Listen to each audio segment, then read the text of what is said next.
evening, folks out there. Welcome to the MCU'S Bleeding Edge. We are live Friday night, April 11th, 2025, to discuss a 2000 film, which happens to be called Final Destination. That's right, you heard us, folks. Final Destination.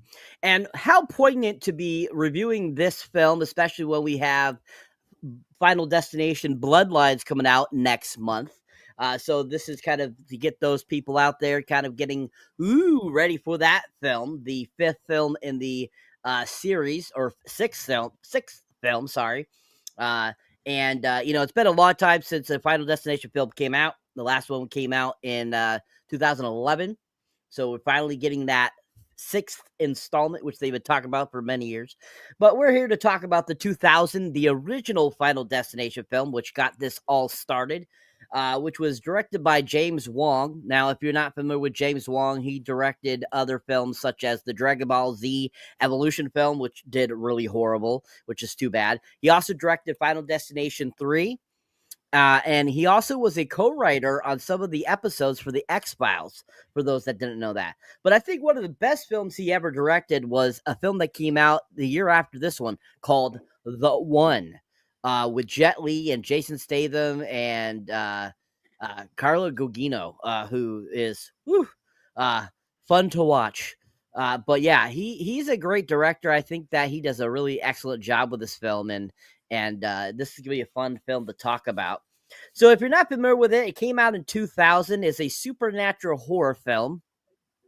It was written by Wong and also Glenn Morgan and Jeffrey Reddick. Glenn Morgan is also a kind of like a cohabiter with James Wong as well. They have done quite a few projects together.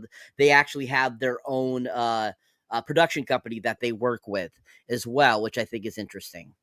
Of course, this stars Devon Sawa, Ali Latter, Kerr Smith, Tony Todd, the late great Tony Todd, who will make his final appearance in Bloodlines, of course, because he unfortunately passed away this year, which is too bad. He was such a great character actor. Candyman, of course, was one of his best films. This also has Sean William Scott in it, who was also amazing in the film. We had, of course, Christine Cloak, who played Valerie Luton in the film, who was really fun in this. We had Amanda Detmer as well. A huge cast of people in this that were just all fun, really added to the cast. And as we mentioned earlier in the studio, this definitely is one of those teen films that, was around this time frame that was very popular during this time, especially with, American Pie just coming out in 99. We had Can't Hardly Wait, Empire Records all came out within that time span there of the late 90s. So, I mean, this definitely fits into that, just with a more of a horror vibe. Now, this released exactly on March 17th of 2000, which I thought was kind of interesting. We're only a month off from almost that, its release of 25 years. This was made on a budget of $23 million and ended up taking $112 million at the box office, which I thought that's pretty profitable. So I would just want to go around the panel here and get your guys' first impression thoughts on the first time you watched the film, and with the rewatch that you did either today or yesterday or whenever you watched it recently. How many times have you seen the film as well? So I'll start with you, Parker. Oh boy, yeah, this is one I saw at a way too young of an age, because this came out when I was around like 8-9 years old, and I think the first time I saw it was on like HBO or something. It was one of those paid channels, and I just was like, "Am I supposed to be watching this?" Especially after the opening scene. It was one of those, like, I've watched horror all my life and I just didn't experience anything like this, especially after that first go around. I've seen this movie a lot. I don't know the exact number. It's a lot. To be honest, before watching it for this episode, I hadn't seen it probably in over a decade. This was definitely, when it comes to this franchise, this was the one. It was always two that I would go back to the most. So going back and rewatching this and kind of seeing Yeah, this is a 2000s movie. It feels 100% like a 2000s movie. It was still a fun experience, especially getting to see it in, a man in his 30s point of view instead of a 9-10-year-old kid watching it for the first time. So but yeah, that's kind of my short and sweet history on Final Destination. Excellent, thank you. Jeff, your thoughts, sir? Yeah, I mean, I saw the second one as well, and I thought, if I remember correctly, I actually thought the second one was pretty decent, maybe better than the first one. But I definitely saw it on HBO as well. I would have been, I don't know, right. This would have been when I still lived in New York, right before I moved to college in North Carolina. So I would have been 18, and yeah, I saw, because I'm figuring I probably saw it. The movies would take usually like a year, right, for the movie to get from like the theater to HBO or whatever, or that whatever length of time it was. You know what I'm saying? So if it came out in 2000, I saw it probably in 2001 on HBO, just like channel surfing, because back then you channel surfed. You know what I'm saying? Like, I know with all the cord cutting and all that's going on in the last couple of years, there's not as much channel surfing going on as there used to be. But I used to channel surf quite a bit back in the day, and so I think I just stumbled across it. I've probably seen it maybe with my watch tonight, maybe like 4 times total. I mean, honestly, it's an okay movie for a watch. Like, if I was gonna if I was like referring the movie to another person or whatever, and they were like, "Oh, what do you think? Should I watch Final Destination?" I'd be like, "Yeah, you should watch it one time." You know what I'm saying? Like, it's worth, you throwing it on, but like, I don't know, it's never hit me like hard enough to where it has a ton of rewatchability for me as a film. Just the type of genre it has, you know what I'm saying?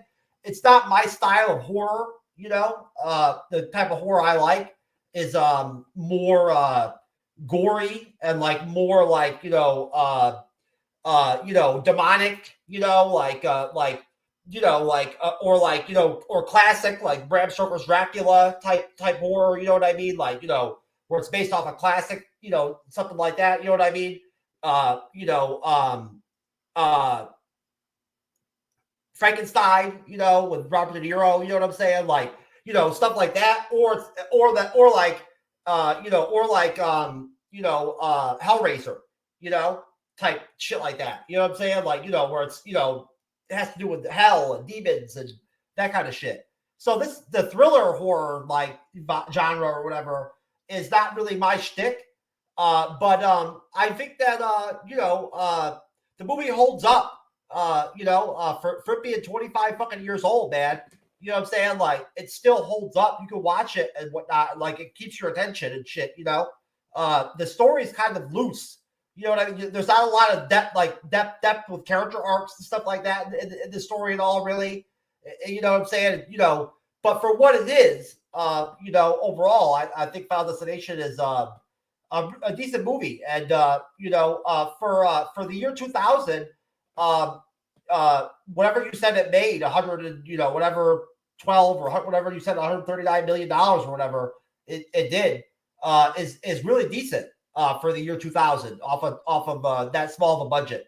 I think Hollywood not right now currently is having trouble making the kind of films like Final Destination, that go out and you don't have a smaller budget on it, but it does, it is profitable. You know what I'm saying? Like, I feel like there's a lack of films like that coming out that are watchable to go to the theater and see. So that's pretty much it, I guess, Cyber.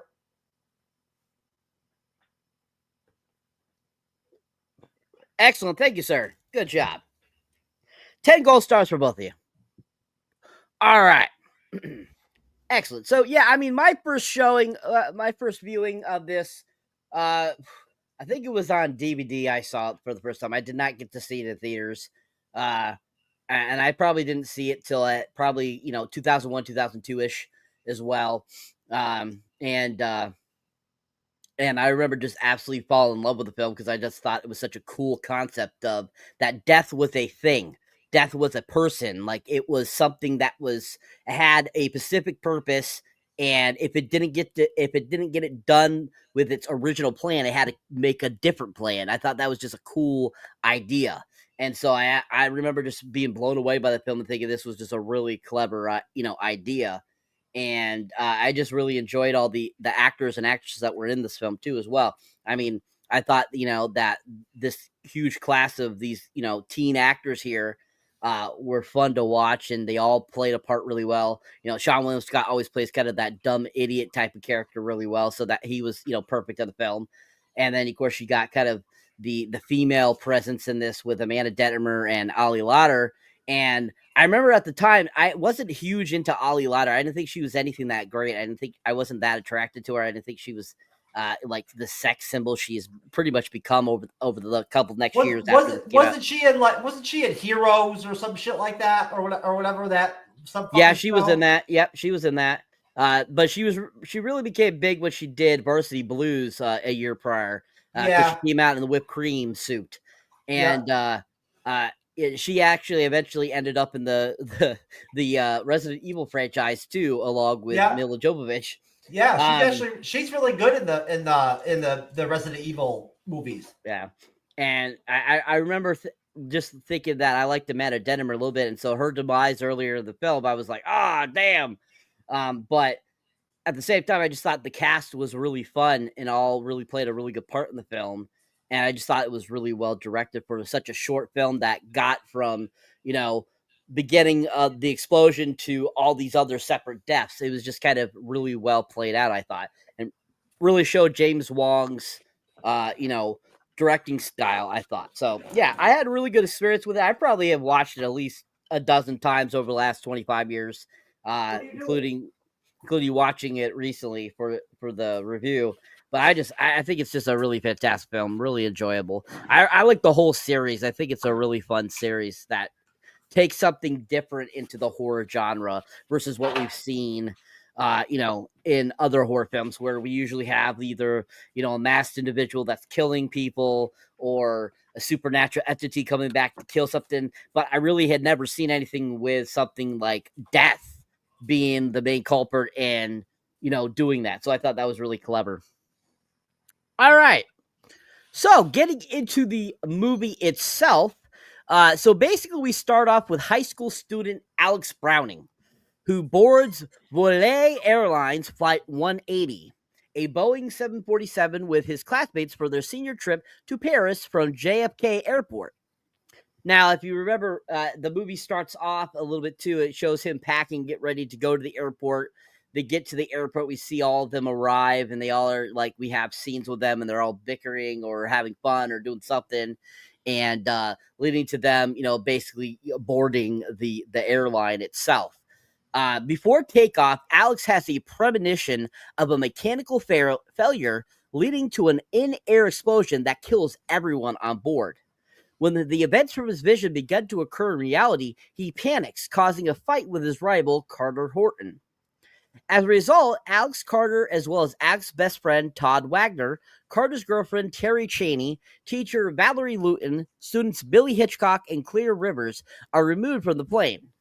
None of them, except Clear, believe Alex about his vision until the plane explodes shortly after takeoff. Afterwards, the survivors were interrogated by FBI agents Ween and Shrek, who are suspicious of Alex. So we'll stop there. That's kind of the beginning of the film. And also we have the bickering while they're in the after they have getting thrown off the plane before the airplane explodes. The explosion basically causes all the windows to break in the airport, and they're all like shocked at what the hell just happened and stuff like that. And then all of them, you gotta mute yourself, sir, when you're opening packages. Anywho, so we so after they get, then they get interrogated by the FBI agents, and they all tell kind of their side of the story, and that's kind of where we're at. So I want to get your guys' thoughts on that beginning of the film leading up to the FBI agents, interrogating the survivors, and just give me your overall thoughts on that. the introduction to the character. Did you like any of them? Was there any particular you didn't care for? All that kind of stuff. And I'll start with you, Jeff, this time. Yeah, why was the main character Alex in the bathroom at the airport on the toilet with his pants down but his underwear on, like on the toilet? Like, you can't take a shit with your fucking like underwear on. You know what I'm saying? I think he had him. I think he had him a little lower, just so that you couldn't see anything. I think it was more of like a staging thing. Okay. You were just not. I think it was just something like that. No one's gonna mention. No one's gonna see that, right? No one's. So they're supposed to look like they were kind of like down a little bit. Yeah, they're supposed to. Yeah, just so that it was more. So when the camera is panning, you don't see anything you're not supposed to. That would make it a different rating. I just found it to be very interesting that he managed to take a shit with his underwear on. You know, like that is fucking crazy. Had to mention something. He had to say something about that. What is the deal? Why does this character Alex have these premonitions? Like, what is it exactly about him that makes him so susceptible or whatever to like these premonitions? And why is he so emotional? You know what I'm saying? Like, you know, I mean, I get it. There's like crazy shit going on in this movie, and we're talking about the introduction, right? I get that. But he's like so emotional all the fucking time, you know, like so focused on this like small stupid shit even before anything even starts to go down. That's all crazy, you know. I mean, I don't know. The whole like intro where you meet the family and all that, and his parents and all that is very generic, but it's okay, you know, like it's all, you know, whatever. The lead up to the actual dream or whatever, or premonition, and then the flight going down and all that, you know, like the build up to that is very like, you know, kind of whatever, you know, like it works. It fits in like a 2000 style. And may I also mention that the intro that the movie actually plays before the actual film starts is kind of all over the place. Like it's, you know, like it's imagery. It's not like actual like, you know, scenery, you know. But it's kind of interesting. It's kind of like a really like fun, quirky, like 90s feel to it, like early 2000s feel to it. The actual like film intro where it like lists, you know, the characters and all that stuff. Anyways, or the actors, you know, all that shit. Yeah, the build up to the actual like plane crash or whatever is just kind of whatever. In terms of kind of introducing the characters and all that, you know, like trying to establish kind of a, you know, who we're dealing with. I like the actress that plays the teacher that survived the plane crash. She's pretty good. I liked her in the movie. And pretty much, like I said, I just have questions with, like, you know, as far as, I mean, why does this kid Alice have these premonitions, for one thing, you know, like, they never really explained that, you know, for me in the film. And, you know, like, the whole dream sequence or premonition sequence that they pull off with him getting burned up and all that shit, it's pretty dope. You know what I'm saying? Like, it's pretty dope with the people getting pulled off the plane and all that shit, you know, the plane exploding and all that. I like that kind of stuff. I enjoy anything with planes like that, where there's an explosion, people getting sucked out of the plane, all that kind of shit. That's cool. You know, I dig that. That's pretty intense. So I like all the plane stuff. That was pretty dope. The whole angle of having the FBI agents, like they have, like, you know, like solid amounts of like screen time throughout the movie, you know, like these FBI agents or whatever, right? Like they're big participants in the movie. I don't know, they're okay. Like, you know, right from jump, like, you know, like they're just kind of all right, I guess. I guess it is a nice quirk for the film, you know, that you know, all these people are like basically like are, you know, like the only reason they're alive is because of Alex, you know, and they all kind of know that, and then you see the reaction to that like in the room when they put them all together after the accident. You know what I mean? Everyone's kind of staring at him, kind of weird and all that, which is understandable. That's like, you'd expect that in real life if that actually happened, right? Yeah, it's an interesting premise. I'll give Final Destination that. And that'll be my final thoughts on the intro. It's an interesting premise. That they use overall for the film. I like it. It's definitely you don't see anything like that going on. You don't see movies like that right now very often. That have this kind of thriller horror kind of angle to them. So yeah, it's a solid intro, Cyber. All right, sir. Thank you. Parker, same question, sir. Your thoughts on that intro up to the FBI interrogation? I think this intro is great. I think it's the subtle hints to what's to come as we slowly make our way, with being introduced to Alex, and you get the whole like the tag moment with him and his mom, which then will turn into the tag moment when he gets to the airport, which is where it actually, something I never even noticed was the fact that it actually says Final Destination on the tag. And then him noticing all of the different flights that are changing on the board, like all those like subtle things that he's noticing. And I think that's what's causing him to kind of freak out a little bit. And I feel like he's afraid of flying. I think that's kind of what we're supposed to understand, is the fact that like he is tense being on the plane, but I think noticing these little things as we slowly get to the explosion is what makes it more extreme than what you would be used to, I guess, with somebody who may be afraid of flying. And then of course, him getting that vision and everything is great. And I think none of these movies really explain why these people get these premonitions. Like none of them. I think Bloodlines is going to try to explain the reasonings behind the whole premonition and why certain people are getting them. But mostly it's just it happens. I feel like, death has its purpose, right? It's playing a game. Like it's death is setting up this plane crash, right? But there's some other power that is sending the premonition to try to save people from dying. And then death's like, no, that's not how this works type thing. So I feel like the death is battling with some other unseen force that we never see in these movies, but their job is just sending that premonition, and then that's it.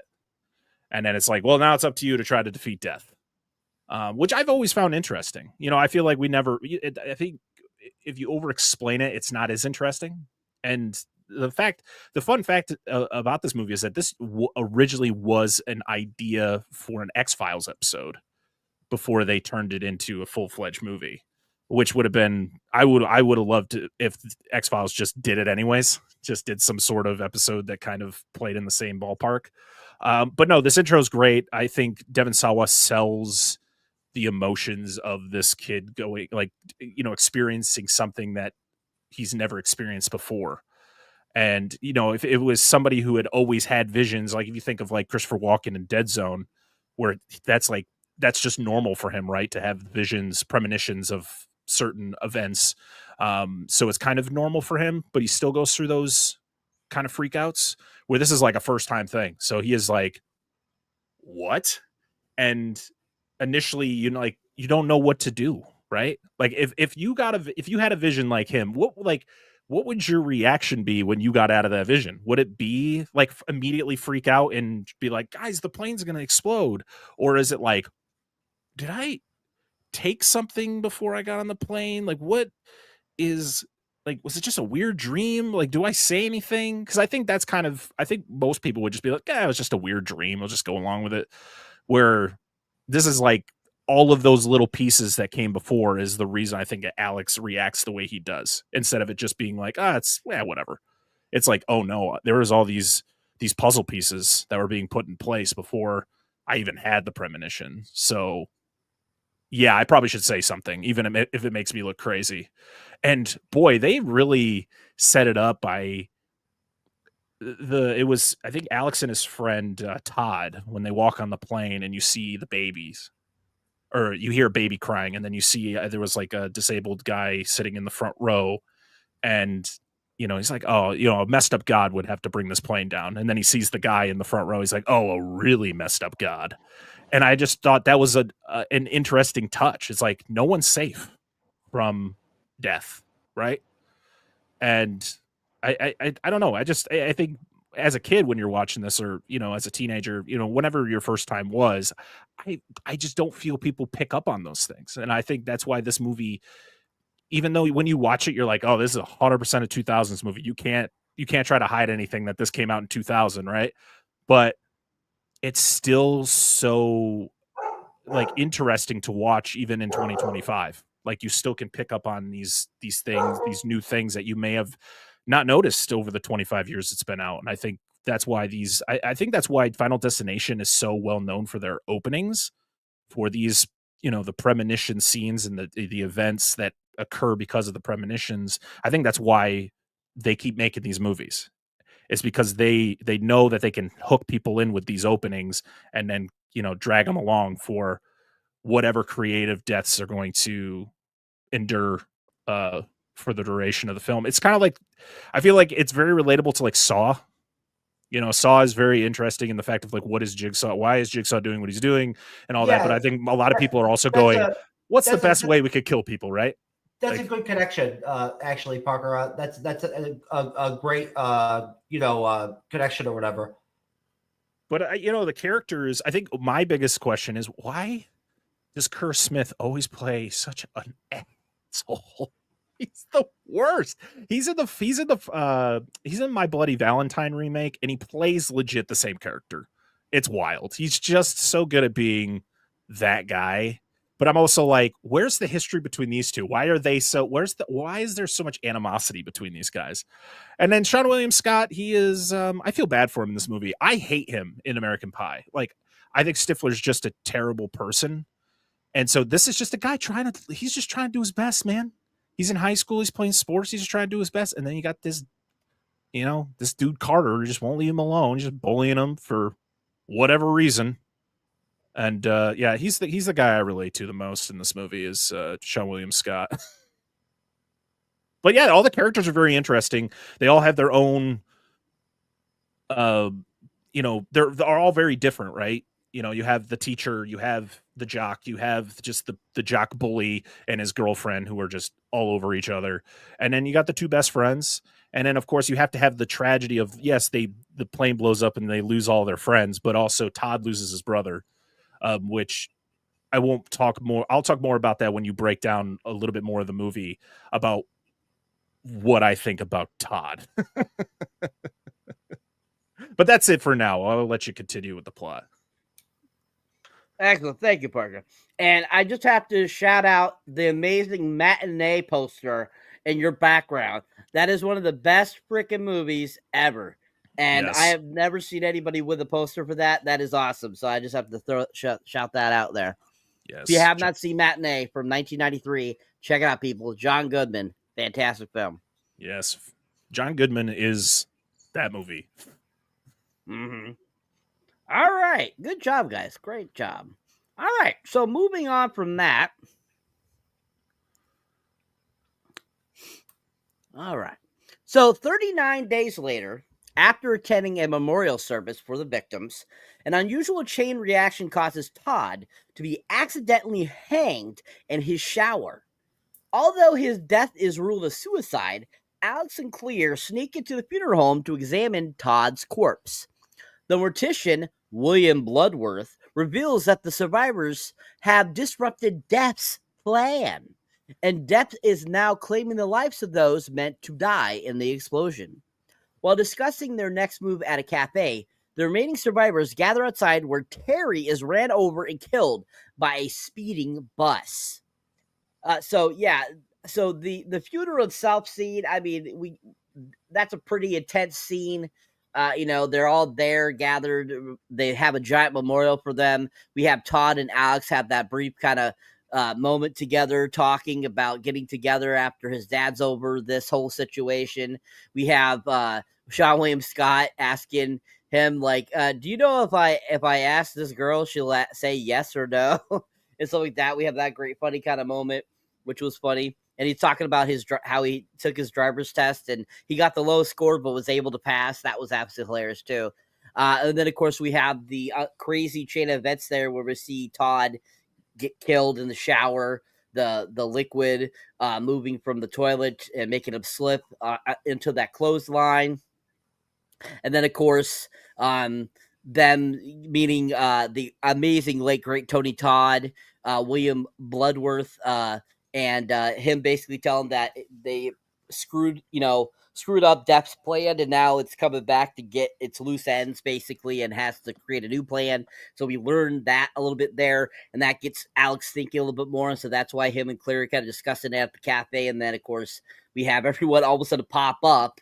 And then, unfortunately, Terry gets killed by a bus, which Alex briefly sees a bus in the windows before it happens and everything. So once again, another premonition, which, and that kind of stuff. So, I mean, really crazy, intense 2 kills right off the bat right here.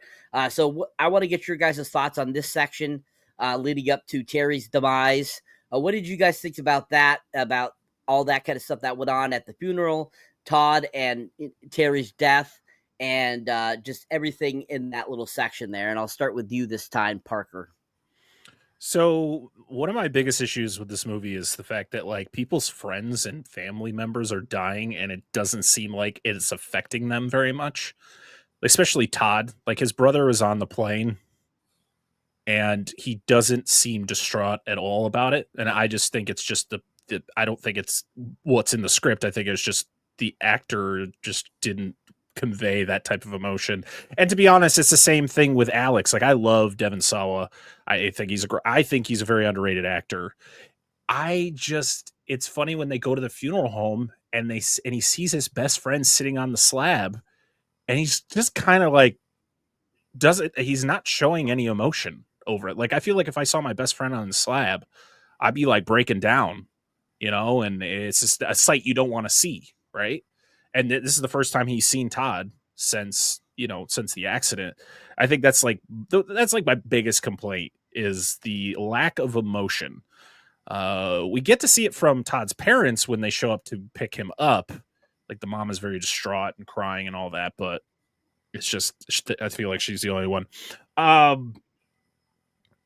This is interesting because it's one of those things where when Sean William Scott goes up to Alex and asks him like, what you were mentioning, the fact of like going up and asking about, if I ask the girl out, will she say yes? And the talking about like passing his driving test. Alex kind of goes, oh yeah, that's not how it works. Right. But then 5 minutes later, that's exactly how it works. Because he literally gets more premonitions to a degree. The first one being like just a series of events that would lead to him figuring out Todd's going to be the first victim and kind of foreshadowing how he's going to die.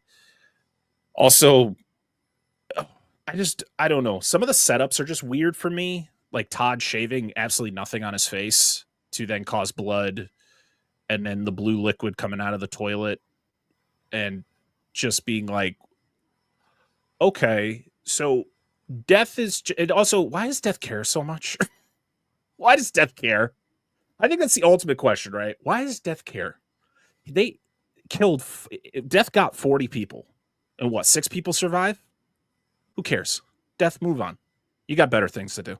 You can go do something else. But I just find it funny. But guess what? We don't have a franchise if that's not the case.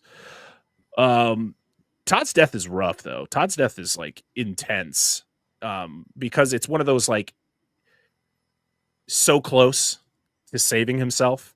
But I think there's just the little details that like kind of make you kind of squirm when you're watching him. He's hanging in the shower, and I think it's his blood vessels pop in his eyes, and I don't even think I ever noticed that while that's occurring. I'm just like, oh. That's a slight detail that I think a lot of people never notice, but it's like, that's kind of an indication. Oh, he ain't getting out of this. This is like, he's turning purple. The blood vessels in the eyes pop. It's rough. But I think the best is when he dies and that liquid just slowly seeps back into the toilet again. It's one of those things where it's like, not every kill is, a long one. Like Todd's, it takes a while for him to die, right? But then you have what's the girlfriend's name? What was her name? Terry. Oh. Terry. Hers was. I can remember. Yeah, it was Terry. Her death was super quick, right? And that was and it's one of those things like, well, how is all this premonition stuff working, right? Because like as I mentioned with Todd's death, it was like him looking at the magazine. He throws the magazine. It a piece of paper shows up and it says Todd, so that kind of is his indication to go see Todd. But for her death, he's sitting at the table and he sees the reflection of the bus go by, right? But it's not really the bus. That's kind of his vision of going, oh, something is going to happen with a bus. So it's, again, as we question, why is death doing this? It's also like, what is the other force doing? Like, how is I feel like there's no rules to how this works. I get this is the first movie, so it's kind of trying to establish something, but it's just like you're just sitting there going, why did this happen but not this? But yet before you said that he doesn't have it's just one premonition, but now we're getting multiple premonitions. Why? And we don't really get that answer at all. And to be honest, in a lot of them we don't get the answer. So maybe Bloodlines will help explain what the hell everything is. But I mean, they're great kills because, like I said, one of them is long, one of them is short. Tony Todd shows up; he's great. Anytime that man shows up in anything, you're glued to the screen. And I just love how like cynical he is with the whole thing. Like my favorite is when they're leaving. He's like, "I'll see you later," and it's not. He's talking about death. He's talking about, I'm going to see you where your friend is, not just out on the street. And it's always good to see Tony Todd, and I'm glad that he's going to be showing up again for Bloodlines for that final role. But yeah, it's a good setup. It's a good first two kills to set up, I think, what are going to turn into probably my favorite kills of the movie, which is what's going to be coming up. Excellent, thank you, sir. Jeff, same question about that sequence, sir. Yeah, I'll tell you, I have like fixed showers before. I've installed a shower before, because plumbing is in my family, you know what I'm saying? And there is absolutely no string or anything of any kind involved in a shower like kit. When you install a shower, there is no string of any kind involved. Was that the shower curtain? I think that was the shower curtain cable. No, it was like a part of the shower. Oh, really? I thought because he moved the shower curtain, and there was like his mom's, it was like no, it actually came out of the actual shower accessory. Huh. That band, that rope or whatever, like that, and that's not real. Like that there's no when you assemble a shower, there is no part where there's a rope, or like anything like that, or string or something like that involved. You know what I mean? Like it's just not there. So like that's a little bit far-fetched for me. That death is a little far-fetched, and it's a decent death to start the deaths off, I guess. If you want to rate them, it's a good death. The stuff that Parker said about how you could see the blood vessels in the eye pop and all that stuff, like it's good from a cinematic standpoint. Like it works well. You know what I mean, to take it to that level. But it brings a certain realism, to the death. I mean, the water coming out and then going back in, like, okay, I struggle with that a little bit because I mean, then it creates the whole vibe where it's like he committed suicide and all that. And I don't really see how that helps the movie, or whatever. Like, I guess I do. I understand it, I guess, but I don't really enjoy that for the character, like in the audience or whatever. I don't like his death being looked at in that way, I guess, right? As I'm watching it, in front of me. I don't know what I think about the whole thing with the water coming out and then receding and all that. Like, that's kind of really taken it far with the whole death, energy or whatever you want to call it, right? Or force or whatever there is, why was that vehicle driving so fast in what was obviously like a public space? Like when the girl gets killed, that was obviously a public space. Why was that vehicle driving so fast that it hit her to the point where she like exploded? You know what I'm saying? Like, because it's a movie, sir. Well, yes, of course it is. But we're doing a movie review. I'm critiquing. I think she backs out into a more busy street. So the street you see her and Carter park on is more of like, it kind of looks like there's a parking lot, right? And this is kind of like an exit to get out of that parking lot, or it's like a slower street. If you look at where she is compared to the road, I think it's like a different part of the street where it's like a busier road. I don't know. But I mean, I think it's just wondering why to progress the plot. Yeah. Why? I mean, is that a bus? Like, that's just like flying? Like, I mean, I don't know. Well, if a bus was going slower, it wouldn't make her splat like that. So you have to have it go faster in order. Also, where's the horn? Where's the horn at? The bus driver didn't even honk the horn. How long did he know that she was there? Yeah, I don't know. These are just some of the things that popped in my head as I'm watching the movie like progress. You know what I'm saying? I can't help myself in the audience but to save these nuggets for these moments where I get to contribute on the guest panel on the MCU'S Bleeding Edge. So yeah, I mean, like Alex does a lot of crying. In like the first part of the third of the movie, he's very like teary-eyed a lot. So he's like a little bitch a lot, like, a total little bitch. Like, I mean, he looks very emotional, like about everything, at times. And I don't know. Did they bring Dominic Sawa back for the second film? I can't remember. No, he was mentioned. No, Devin. It's Devin, not Dominic.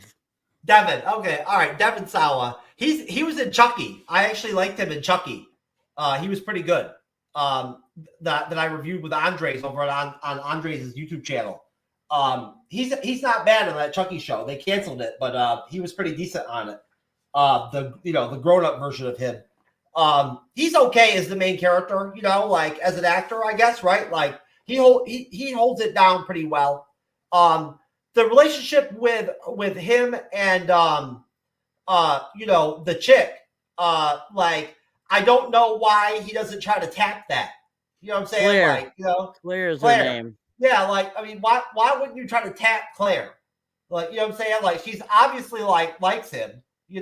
She likes him. So why not try to hit that? That's what I'm just saying. Like I would have tried to hit that. How do you know he hasn't tried to? They would have shown it to us. No, they wouldn't have. That would not be a part of the plot, Sarah, of the surviving death. It would have been good for the film. Okay. So that was just one thought I had there. Was just that, me personally, I would have wanted to be more intimate with Claire, if possible. I mean, she mentions it later in the movie that they've been in school together for 4 years, and this was like the first time they'd ever like actually talked to each other. I know. He's stupid. He should have been trying to get with that a long time ago. And to comment again on your shower thing, the shower line, sir.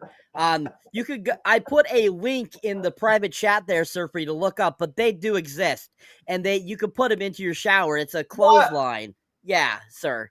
Yeah, those are a real thing. I don't know why you thought they weren't, but they are a real thing. Was it that line that he saw his mom's bra and stuff? Yeah, it's a clothesline. It's a clothesline that you put in.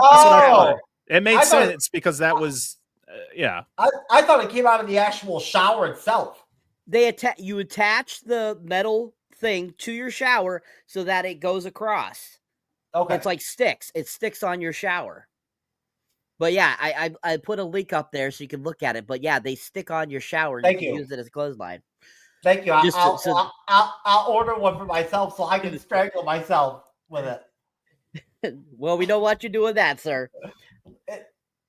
I'll use it in the bedroom, but I do my strangulation in the bedroom, baby. Oh, okay. You do that, sir. The little strangulation. All right. Excellent job, guys. Excellent job. All right. So, so getting back to the plot. So after watching a news report on the cause of the explosion, Alex deduces that death is reclaiming the survivors in the order of their intended deaths on the plane. Nonetheless, he is too late to save Miss Luton, whose CRT monitor explodes after she accidentally drips vodka over it, causing a fire in the kitchen and the splinters from which pierce her in the neck. She attempts to reach for a towel, but accidentally pulls down a knife, which wounds her. Alex arrives and pulls out the knife, but is forced to flee before the house explodes. Alex explains the situation to the remaining survivors as they drive. Carter, enraged by Terry's death and who Alex seduces is next to die, drives recklessly and stops at the track of an oncoming train. Attempting to die on his own terms after the others escape, Carter changes his mind, but his seatbelt jams. Alex managed to save him just before the car is destroyed, but the shrapnel from the wreckage decapitates Billy. Alex realizes that by intervening in Carter's death, the sequence has moved to himself. So we'll stop there. So, I mean, this death sequence of the teacher, Miss Luton, is freaking insane. I absolutely think this scene is crazy as hell. I mean, when she peeks out the window, sees that Alex is there at her house, and she calls the FBI agent. I think it's hilarious. And he has to go and be interrogated by them again. And then we, it's kind of another one of those slow kind of burn kills, you know, because we see her talking the phone, we see her kind of walking around, we see the vodka get dripped finally and all that kind of stuff. And then the explosion happens and she gets jammed in the neck, and then the knife lands in her and stuff like that, which is crazy. And in this scene, it's just such a crazy death sequence. And like him going in and pulling out the knife, I was like, are you freaking stupid, bro? I'm like, that was just idiotic. I was like, good God, your hands are going to be all over that. The FBI's going to be all over your ass again. I'm like, but yeah, that was just crazy, that kill sequence. And then the, you know, them kind of, Alex trying to explain to the rest of them kind of what's going on. And then Carter being the douchebag he is, you know, and basically he ends up being saved by Alex again. And then it kills poor Billy, who didn't deserve to die. You know, it sucks. Like that was, and once again, there he goes, another quick kill again. So I think that we have a slow burn, a fast kill, a slow kill, a fast kill. I feel like, as we can see, kind of a continuing pattern in this. Because I feel like that's kind of the common thread in all the Final Destination films. We have usually a kill that takes forever to happen, and they have ones that just, you know, real quick, they did. So that's kind of like a common pattern I noticed. So I think that that is set very well in this first film. So let me get your guys' thoughts on this section. What did you guys think about Miss Luton's kill? What did you think about, you know, Billy being killed so quickly and Carter being saved again? And kind of your overall thoughts leading up to that section of, you know, Billy unfortunately being killed. And I'll start with you, Jeff. Yeah, I mean, the movie is like I already mentioned previously in the studio before we started the actual review. The movie is very well paced. You know, it's an hour and 38 minutes long, I think. You know, which is really like a really solid, you know, spot, you know, in terms of length for a film like this. I think, you know, like you don't want to go too long, I think, with a movie like this, right? So I think that, you know, it's very, you know, the length that they dole out is adequate to contain, you know, the story that they're trying to kind of dole out or whatever in this film. You know, and so I mean, you know, being that it's only an hour and 30 minutes long, the pace of the film is one where, you know, it really jumps, you know, very quickly from kind of point to point almost, you know, you know, they do kind of stretch out the teacher death quite a bit. That one's really, really elongated compared to the other deaths, you know, with that one. Like, I mean, from the minute that she, like, pulls that piece of glass or whatever it is out of her throat, it's like a good probably 5 minutes where she's like, you know, twirling around and shit, and getting fucked up, you know what I'm saying, and getting stabbed eventually and all that, she gets pretty fucked up. And yeah, as far as Alex grabbing that knife, I mean, that was really stupid. Like that doesn't make any sense at all. I don't know why he did that. Like that's just one observation I've got to make. Like I don't care. Like when you put yourself in the film, like you think to yourself, why would you pull that knife out?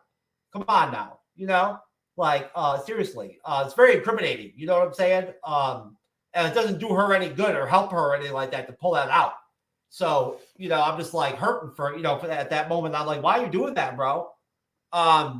Yeah, I mean, when they all group together and kind of collectively come together, and like, with looking to Alex, like, as being the one to sort of be the leader and have the premonitions and know who's going to go next. It's interesting. It's kind of, it makes sense. The movie would go in that direction, Cyber, are we going as far as when Stifler dies?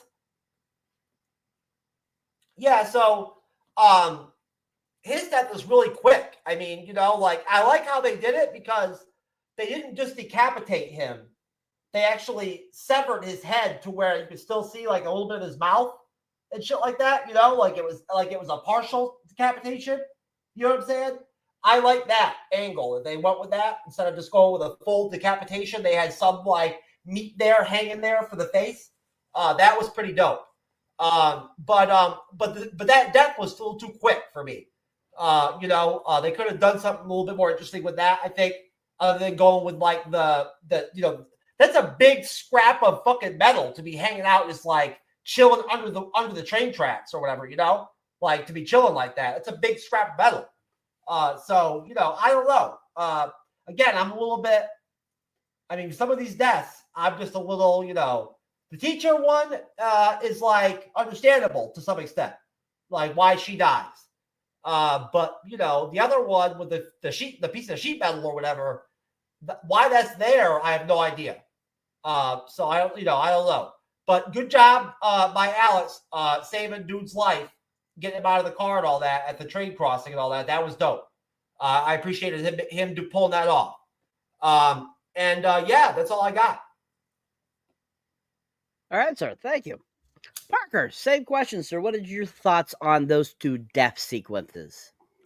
Miss Luton's death is probably my favorite sequence of the movie because of how intricate it is, and like this Rube Goldberg type situation going on with, I think she makes a drink, cracks the mug, drips along the floor. Of course, I don't know how she doesn't realize that it's dripping everywhere, but I digress on that. It's how everything happens in the sequence is fantastic. And of course, I think it's the whole thing where like Alex is terrible for one at hiding. Like the fact that she looks out the window and sees him just blatantly walking around her front yard, I thought was hilarious. But I think, when he comes back and tries to save her, I think it's just your, natural instinct to try to save somebody by, if you see a knife is lodged in somebody's chest, to pull it out, not thinking of the repercussions of what's going to happen afterwards, right? With fingerprints and all of that stuff. And the fact that Alex is kind of suspect number one. But yeah, everything that has to do with Miss Luton's death is, I think, just so well thought out and intricate, but like just creative. And as you were saying, we have the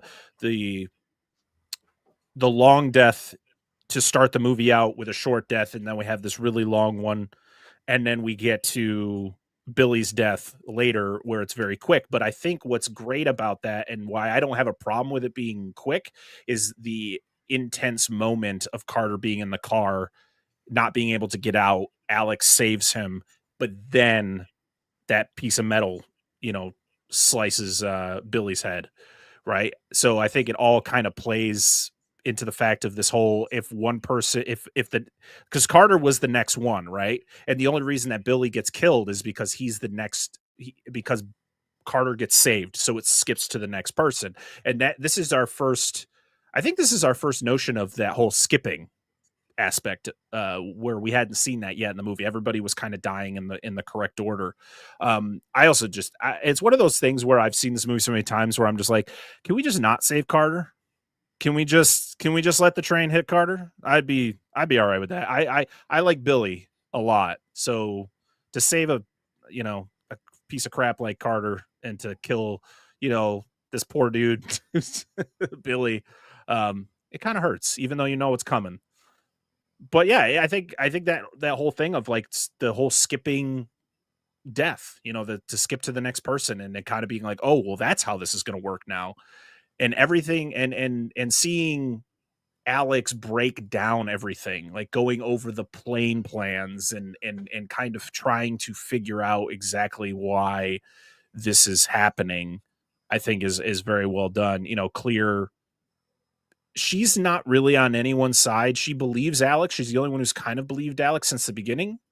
And to kind of, even though she knows that Carter and Alex don't like each other, but she still goes to Carter to be like, hey, listen, you saw what happened. Like you saw what happened to your girlfriend. You saw what happened with the plane. You saw what happened to all these people who were the survivors. So like, you need to be on board. You need to work. We need to work together, not against each other. And, yeah, I think it's very well played out. The whole, Carter realizing he's the next one up, so he's playing reckless and all that, and changing his mind on the train track. I think it's all great. That piece of metal, was that there the whole time, or did it hit the car, which then caused it to decapitate Billy? Was that piece of metal always there? I can't remember. I don't believe so. I think some wreckage happened from the car, and that's what caused it. But how it shows in the film, I feel like it supposedly was there the whole time. Okay. Yeah, it was. I mean, I get it. Yeah, it's kind of like, yeah, why would that be there? Like, I feel like somebody would realize that, like, because I know there's people who work for the railroads who would go around and pick up, pieces of metal just chilling on the tracks. Yeah, I think so far, like, like Jeff was saying, like the pacing of this movie is very well done. Like there's really no points, even when there's like Alex sitting with the FBI agents he's being interrogated after he's taken away. And then you have that whole moment where he leaves because they really don't have anything to kind of hold him on. And that one agent's just like, that guy gives me the creeps. And then the other agent's like, when you say weird things like that, you give me the creeps. And I just love that kind of camaraderie between those agents and kind of everything that's going on. But it's never boring. There's never any like lull moments where you're like, okay, can we just move this along? Things progress very smoothly. And once you get to Luton's death, it's like, yeah, we had a couple deaths before. Nah, the shit is really hitting the fan now. That's all. 100%. 100%. Yeah, agree. Yeah, definitely. Yeah. Once we get to Luton's death, most definitely, that was like the biggest death sequence I feel out of all of them. That it really took its time and really took its toll on its member that's supposed to die. So everyone else, we have Todd's, right at the beginning is very intense, but at the same time, this one's even crazier. So I feel that's kind of how the film goes. It like gets crazier with the bigger ones each time. So I think hers is the most emotional for me out of all the deaths, because when you see her at home, she's on the phone with somebody, you don't know what it is. Could be her mom, sister, whoever. And she is super emotional. She's crying on the phone. She's sad because she has to leave her hometown. She's lived here all her life. She loves this place, but it's just, there's this dark cloud she feels that is over her that she has to escape from. And she needs to get away. I think ultimately she needs to get away from Alex, because we see that glimpse at the funeral or at the memorial service where he tries to walk up to her and say something to her. She's like, get away from me. You creep me. You creep me out. And she walks away. So her going through this emotional time and then having her go through probably the longest death possible. Like, she suffers, I think, more than any of them. Like Todd's is pretty intense, but like Terry gets hit by a bus. That's probably pretty instant. She probably didn't feel much of that. Miss Luton goes through hell. Like, she is bleeding out. Then she gets stabbed by a bunch of knives. Like, she is going through it, even to the point where you feel like there's a possibility Alex might be able to save her, and Death's like, hold my beer, and finishes her off right in front of her, like right in front of him. So it's like, damn. And then Billy, it's like so quick, right? It's like Billy probably didn't feel that too much. Probably, I mean, who knows the way the brain works, but yeah, I think Luton's death is one of those, like, you don't forget it. Even you could be months later, you could be like, what is the one thing you remember the most about Final Destination? And it could be like, yeah, you could think about the plane crash. Nah, for me, it's Miss Luton's prolonged death that really is the most memorable part of this movie. Yeah, I hear you. Most definitely. I mean, like we kind of established, I feel hers death is the longest out of the whole film. And definitely it could be, I'm sure it's considered very emotional for a lot of people, simply for the fact, like, as you mentioned, she's on the phone. She's pretty emotional throughout the whole entire film, from when they get off the plane to having to leave her hometown, stuff like that. So yeah, I can see that whole thought process there would make this the most emotional kill. Most definitely. I agree there with you. All right. Excellent job, guys. Really well done. I just want to mention the gal that plays Alex's mom. That actress, her name is Charlotte. She actually was in a Ernest movie. I don't know if a lot of people know this, but she was in an Ernest movie. Her name's Barbara Tyson. She was in Ernest Goes to Jail in 1990. And I'm watching this, and I did not realize it until this most recent watch. I was watching it going, why does she look so familiar? I swear to God, I've seen her in something else. And I looked her up, and I'm like, oh my God, that is her. That's the chick, the teller that Ernest has a crush on in Ernest Goes to Jail. I'm like, no way. I'm like, holy crap, I didn't think I would ever see her in anything else. So I just got to throw that out there. Barbara Tyson, you rock. So it's nice to see you in something else, but I just wanted to mention that to you guys. All right, so moving on with the plot, pretty much the end of the film we're at. So basically, Alex spends the next day hiding out in a fortified cabin, only to remember changing seats with two classmates during the premonition, and realize Clear is actually next. He rushes to her house to save her while being pursued by Wayne and Streck, who suspect Alex is responsible for the survivors' deaths. Alex finds Clear trapped inside her car and surrounded by loose electrical cables, which ignite a gasoline leak around her. He grabs the cable, allowing her to escape from the car just before it explodes. 6 months later, Alex, Clear, and Carter travel to Paris to celebrate their survival. While discussing their ordeal, Alex reveals that death never skipped him after saving Clear. Just as they worry, a bus hurls a parking sign toward a neon sign, which descends toward Alex. Carter pushes Alex out of the way at the last second, but the sign swings back down toward Carter and kills him. And that's how the movie ends. As we see the sign coming back down, it goes black. So we don't actually see Carter get killed, but they're saying that he does get killed. Which, why did we have to wait to the end of the movie to kill this character when he was such a dick? But, that's just how it works. But yeah, I mean, this whole sequence, him at the cabin, him like duct taping and like eating very slowly with certain things and stuff like that was hilarious. I felt, and just like how he like everything he like does really quickly, and like he keeps things from falling and stuff like that until he realizes that Clear is next and all that kind of stuff. And that scene where he goes and saves Clear was really freaking crazy too, when he grabs that electrical wire and it goes black and you're like, oh shit, what happened? And then it shows them and they're in Paris and you're like, what? And just how that ends, you're just like, wow, what an ending to a film. Pretty much how all these movies end, really, if you think about it. It all ends with like some sort of last death. So I want to get your guys' thoughts on this conclusion of the film. Of course, our final death, if you think about it, because we have two survivors that don't die. So, Parker, what are your thoughts, sir, on this last section of the film?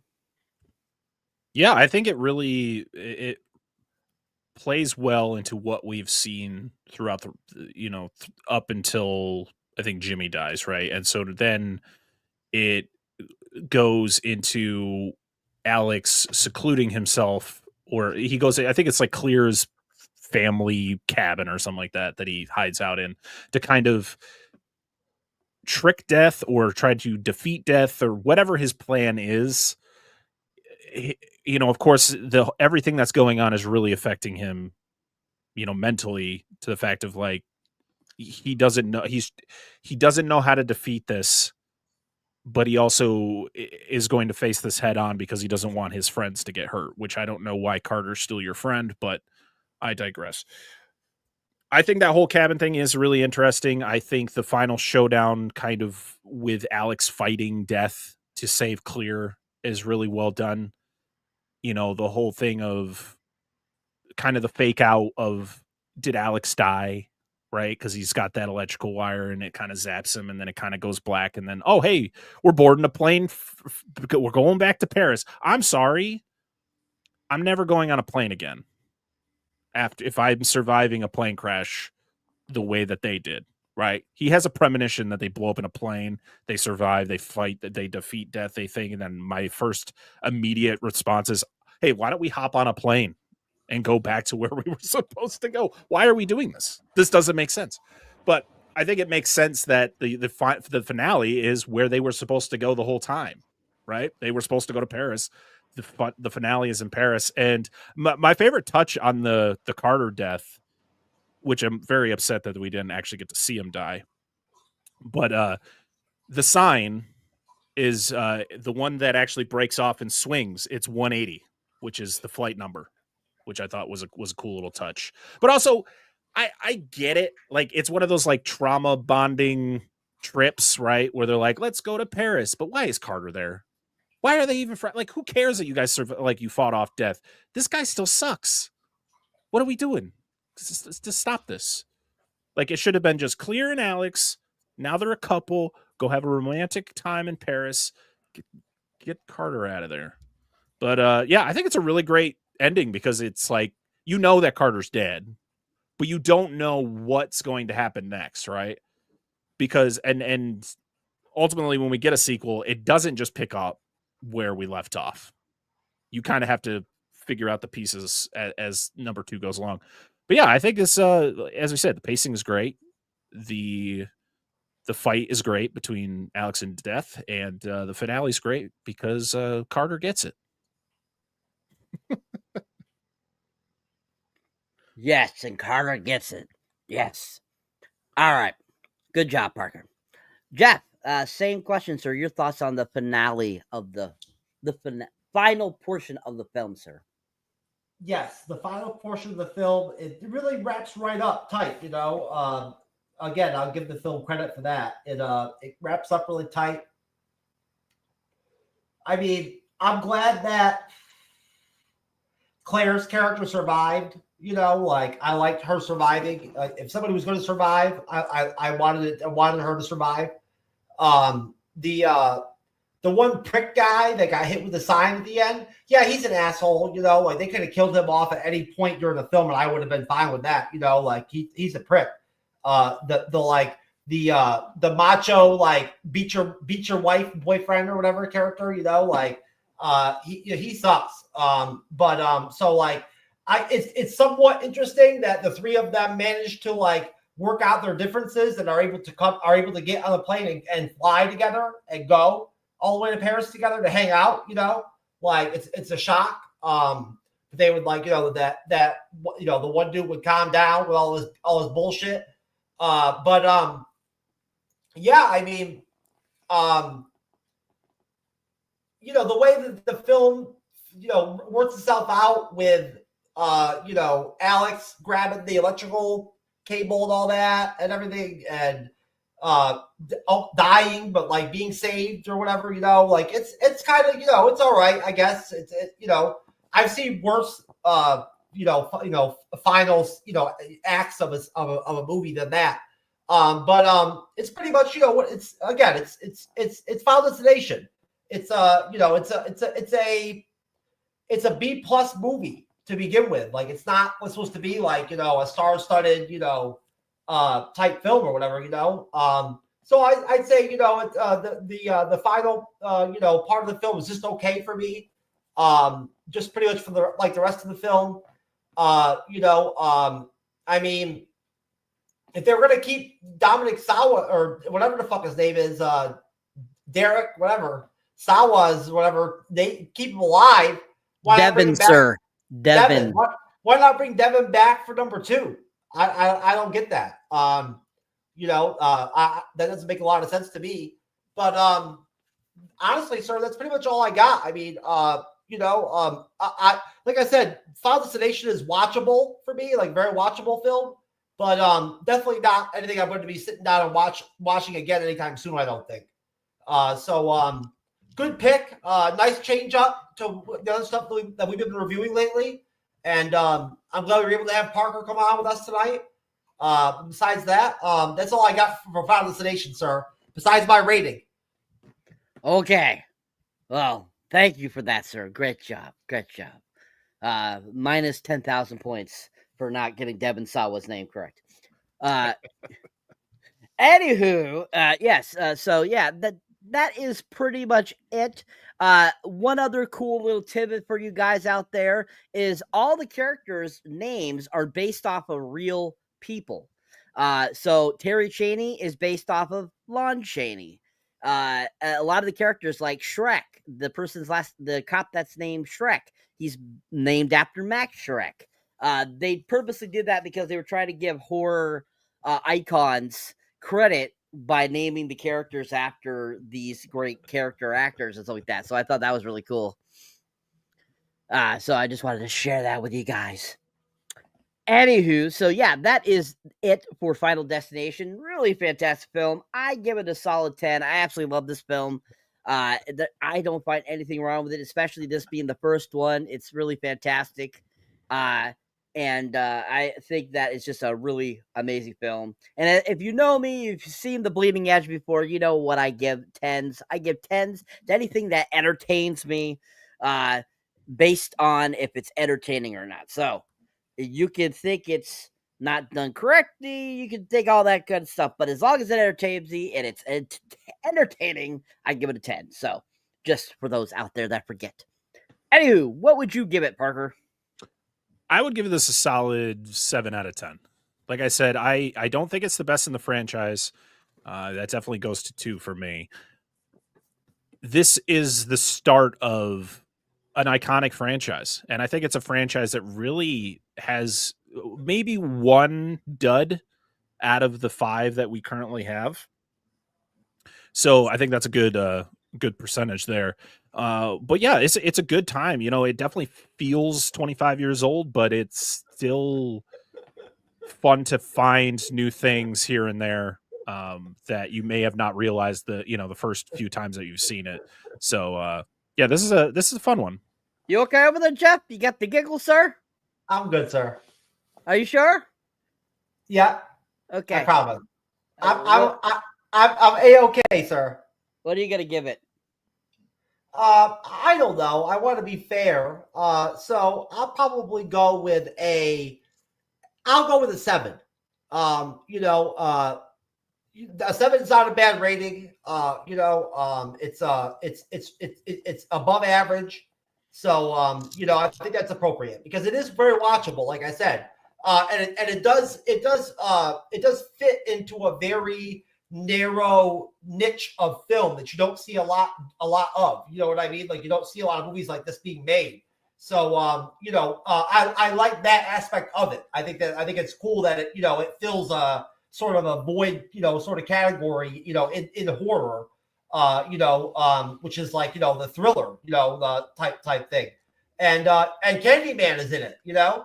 Fucking Candyman, baby. So, like, you know, got to give extra points just for Candyman being in the movie, right? There you go. Extra points for Candyman, of course. Tony Todd, rest in peace, sir. All right, so that is it, folks out there. That's Final Destination.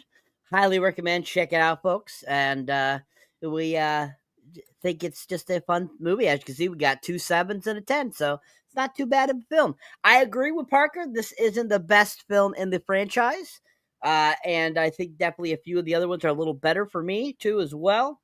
And we've had 5 films so far. Hopefully, Bloodlines is really good. I'm hoping for it. Bloodlines is kind of doing the same thing as 5 did, where it's kind of it's not a prequel, but it is going back and giving us information that transcends all 5 films. So that's going to be interesting to see just what that leads to. The Bloodlines thing makes me think that a lot of these people that had premonitions are related somehow, is what I'm thinking of some sort. So it'll be interesting to see where they go with that. But anyways, that's it for Final Destination. I will hand it over to Mr. Jeff to do plugs and get us out of here.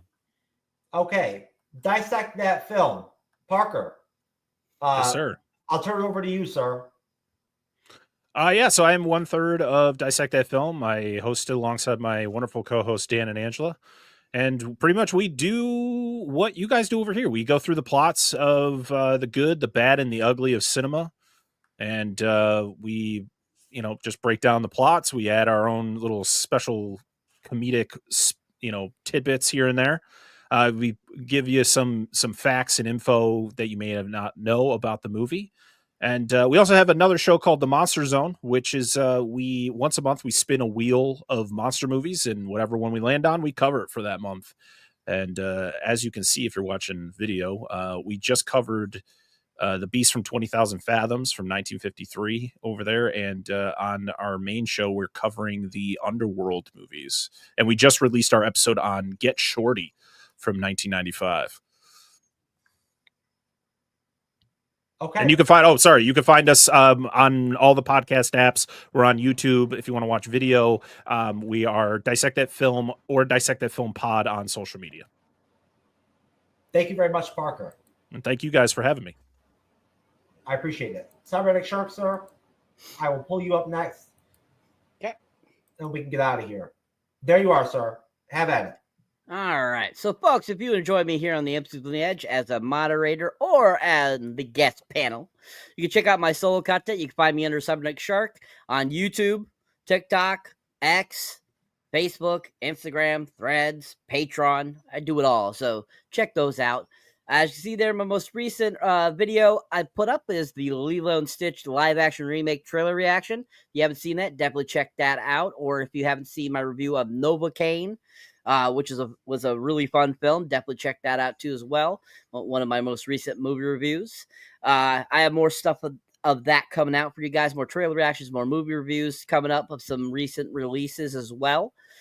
For my shorts, I just recently put up Crank and Crank 2. Just rewatched them the other day because it's been a while since I had seen them. I love those movies. They're so freaking stupid, but so much fun. Jason Statham rocks in it. Amy Smart is awesome in them. She is, Amy Smart was always amazing to watch anyways. She was gorgeous. I haven't really seen her or anything recently, but she was always fantastic. But those films are really fun. If you haven't seen either of those, check out those mini reviews of them. And I'll be having more mini reviews up shortly too as well. Of course, people, if you enjoy that content, please check out that and give that a whirl. Like I said, I'll having more stuff up for you guys soon. If you haven't checked out my Patreon, please check out my Patreon where you get all kinds of cool accoutrement you don't get on my YouTube channel, such as outtakes and bloopers and all that kind of cool stuff. So definitely check that out. Got some great tiers, really fun stuff, helps support the channel. So check that out. As always, people, thank you for watching us here on the MCU's Bleeding Edge. Of course, I want to thank Parker for coming on tonight and joining us for Final Destination. It was great to meet him. And definitely check out his podcast, too, Dissecting the Films.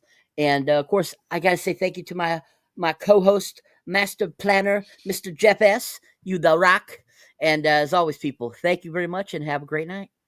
There you go. Gotta love the MCU's Bleeding Edge, folks. We are also a podcast. Follow us, rate us, all that good stuff. We appreciate it. And we're back at it again for Daredevil. Well, actually, no, The Last of Us, Cyber. We got The Last of Us, episode 1 on Monday. We have Andor coming up, not next week, but the week after that. So you'll be moderating the first episode of Andor. That'll be cool. So yeah, we got some good stuff coming up, folks. Again, Parker, thanks for joining us very much, sir. We really appreciate it. Thank you, guys. We wish all the best to your crew over there on your podcast, on your YouTube channel. I'm sure they're all great people. Feel free to extend an invitation over to us on the MCU Bleeding Edge. We'll be happy to guest with you sometime. In the meantime, we will see you guys later. Peace. Hey, yo, Jay, can we get some ratchet one time? Look, I don't want to talk. How you try and press